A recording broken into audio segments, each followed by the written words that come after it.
As the mage update just hit, and it made me think about all of the champion changes that we've seen since the beginning of League. It's actually strange, but how a lot of champions are now is not how they used to be. So like this video if you did, dislike it if you didn't, let me know what you guys think, but let's count down our top 10 reworks in League history. So at number 10, I think it's kind of fitting to start this video with the change that sparked the idea for it. One of the oldest school champions, released in 2010 and barely touched since, Malzahar's had no real updates, which is rare considering how most older kits just don't stand up next to newer ones. Well, I say there's been no changes, but we've just had the rework, right? So that's kind of pushed him into the jungle, but there's already a hotfix waiting for that, so I'm sure he'll go back to mid lane soon enough. Interestingly enough, actually, he's one of the first champions reworked to feel very new but have the same kit as before. If you think about it, his old passive was moved into his W now, works differently but the same idea, and his W was actually moved in addition to his current ultimate. He actually didn't lose anything, he just gained things. So the next up is Karma, considered probably one of the most useless champions for a long time in League. She was released in 2011, but honestly I barely saw that much of her at all. When I did, she either really sucked or was really strong. I don't know, there was no middle ground, but her old Q was this kind of weird fan thing. It basically sent out a fan of damage, but if you mantraed it then it would heal your allies as well. Her passive was actually pretty odd, like it gave AP based on how much health you're missing. Her W is kind of similar, but the tether slowed them and sped you up. Her E was still a shield, but only for one person, and the mantra made it do a bunch of AoE damage. The mantra stuff, actually, like the R, held 2 charges too, so you can mantra 2 abilities for a little bit of burst. The rework in 2013 made a bit of a difference, but the reason she is at number 9 is mainly because her kit still has the same general idea, just different numbers or slightly different interactions. She was actually the first ever champion to get a full relaunch, a visual update and a gameplay update in the same patch. Basically kind of now what we see for a new champion. Now Taric is one of the oldest champions in League, 7 years old, and one of the newest reworks to happen just a few weeks ago, but he did get a complete overhaul and he does deserve a spot here. In basic terms, Taric still does what he did before, he stuns and he heals. Those were always the 2 biggest reasons you had to play Taric. Saying that though, there are a lot of new mechanics with Taric. The binding idea we've kind of seen before in another way with Kalista, but casting both from the same targets now and the ultimate are both something new. His passive is actually just basically his old passive but in a different way. It used to deal damage and reduce cooldowns, now it does both of those things but over 2 hits. His Q is still a heal, E is still a stun, though obviously admittedly a bit different, and W just a more functional version of his old armor aura. His ultimate is really the biggest difference I think, but it's interesting how the champion feels so new but still has the core values, the same function as the old Taric. While these changes are really cool, they're good, they're different, they didn't really change the champion or what he does all that much, which is why he's at number 8. Number 7 is going to be Fiora, reworked around this time last year actually, but originally released in 2012. She used to be one of the most irritating champions to play against. Many considered her useless, but I think everyone agreed her ultimate was disgusting. Counterplay is something Riot love. They throw that word around all the time, and honestly her ultimate had very little except like a Zhonya's maybe. She'd become untargetable, do massive AoE damage before coming back out again. That doesn't sound that fair. Her passive used to actually heal her anytime she did damage. The Q and E were kind of basically the same, but the ultimate and the riposte, her W, were the main areas for the rework.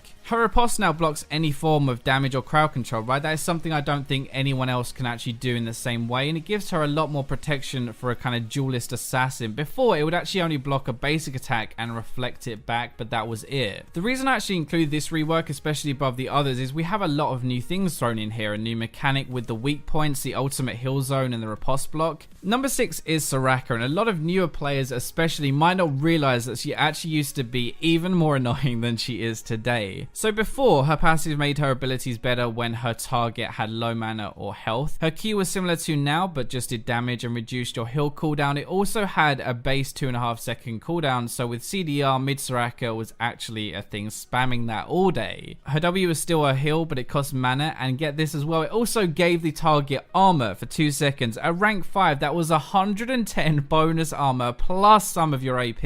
If that wasn't bad and broken enough, her E actually drained a portion of her mana and gave mana back to her ally. Oh yeah, and by the way, also if you didn't want to give mana back, you could target an enemy and silence them instead. Her old kit was pretty ridiculous, but honestly it's really interesting to see how they kept basically what made Soraka her while changing a whole bunch of different things. She still performs the same job and role, she still heals and silences, but in a lot of different ways now. Right, so now we're getting into the top 5. As always, let's see if you guys can guess who the top 5 are, or at least guessing the top 3. Now this one might not be as major, well it kind of is, but she's been through 3 whole different ability sets, 3 big changes. Not many other champions have been pulled apart as much as Cassiopeia, right? Have always kind of had a problem with her, especially her passive. She was released in 2010, then reworked in 2014, and again last patch in 2016. But let's just go through and see the differences. So the first version of her passive was kind of one of the biggest differences. Abilities cost less for every spell cast in the last 5 seconds. It's stacked up as well. It's designed so you can spam your spells over and over. Q was kind of the same. W was a poison cloud which damaged and slowed, and E, if the target was poisoned, your cooldown was 0.5 seconds. You also did increase poison damage against the target by 20 or 40%. The first rework really targeted her passive and it gave her this kind of stacking mechanism. This actually made a big difference to how you played Cassiopeia, even though it was only one change. The rest was basically the same, and now we're going to get into our second rework. So the passive, now you have no boots. The W is a grounding crowd control with no movement abilities. Her kit is very similar overall, but the sheer number of changes and the different mechanics like the passive stacking and the new grounding mechanic makes her worth a number 5 spot. Now we've all got used to this change I think, but Graves wasn't always the reloading bruiser burst thingy that he is now. He was originally an AD carry released in 2011, reworked at the start of this season in the big marksman update. Now if you've been following my channel for a while, you'll know that I used to main Graves. I'm not gonna lie, he was my favorite champion and I am very salty that they reworked him. So his old passive, he used to gain armor and magic resist the longer he was in combat, kind of like a further battle now, I guess you can think of it that way. His old Q fired 3 bullets in a cone and you could actually hit all 3 on the same target. It also went through minions. His W was kind of the same, so was his ultimate, but his E, his dash, actually gained him attack speed when he used it, and attacking enemies would lower the cooldown. The reload mechanic and his Q are really the reasons he's so high up in this top 10. Both are new things, and while yeah, he was still kind of the same tanky burst AD, it's a completely different playstyle now to how he used to be, almost like a brand new champion. He doesn't feel the same, he doesn't play the same. Can you tell my salt, by the way? And for that reason, I think he's one of the biggest reworks in the history of League. Number 3 is the good old days of Poppy, and I say that with sarcasm. You see people bitching about getting killed as an AD carry and not being able to do anything, well you should have played against the old Poppy. She had one of the weirdest, most broken kits in my opinion at least. None of it really made any sense at all. It makes sense when you think Poppy was one of the earliest champions right designed, around 6 years old, but it took 5.5 years to get a rework. Her old passive actually halved damage, except from turrets by the way, that did more than 10% of her health. So for like a Zed, if he ultied onto a Poppy, it would halve the pop damage, which is crazy. Her Q was kind of like Jax's W, it auto reset, it also did a bunch of damage, it also did 8% of their maximum health, that is ridiculous. Her E was the same, but her ultimate, oh boy, I'm trying to keep the salt in. Her ult made her immune to all damage except for the target she chose. Basically what she'd do, she'd use it on someone and only that person could hit her. It'd last 8 seconds and you'd get a 40% damage increase. Now she used to use that on their support, then she'd charge at the AD carry and they couldn't hit her because she's immune, and the support isn't going to be able to do anything either. Now you probably get why I hated this champion and why it was such a weirdly designed kit to play against.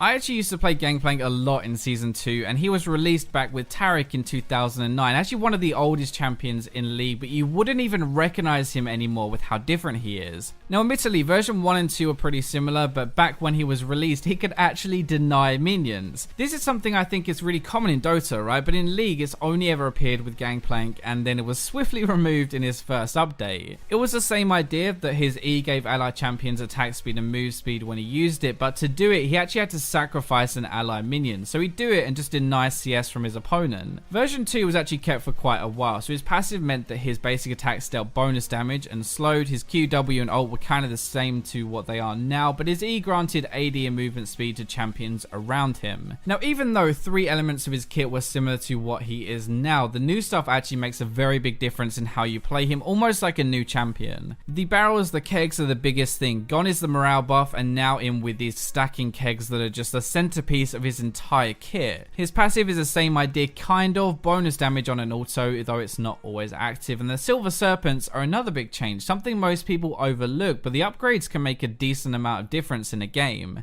Now, number 1, the big boy Scion, and more specifically, the terror that was AP Scion. This is honestly the single biggest change in playstyle and champion I have ever seen while playing this game. From what he used to be known for to what he is now is completely different ballgame. All 5 of his abilities are different. His old passive gave him a 40% chance to ignore up to 50 damage each time he was hit by a basic attack. That is pretty dumb. His Q was a targeted stun, stunning for 1.5 seconds, and it was actually really fast as well. His W was a shield, but after 4 seconds you could reactivate it and it would deal AoE damage around him. His E made his auto attacks actually cost health, but while it was active, if he killed a minion he gained permanent bonus health per kill. His ultimate was so dumb. For 20 whole seconds he gained bonus lifesteal and 50% attack speed. His autos also healed his ally for a percentage of damage dealt. So we had 2 different monsters, AD attack speed Scion, who just never ever died with that ultimate, or the other version, not sure which is worse, the full AP burst one-shot Scion. I didn't mention this before, but actually his Q and W had a 90% AP ratio and a lot of base damage. Basically, he built Moby boots, ran around the map, stunning someone and then blowing up his shield to one-shot. Neither of these things are anything like what he is today. Every part of his kit is reworked, a complete overhaul, and I think that makes him the biggest rework in the history of League. So I hope you guys enjoyed this. I had a lot of fun making it actually, so like, subscribe, comment, share, but for now let's go to the robots.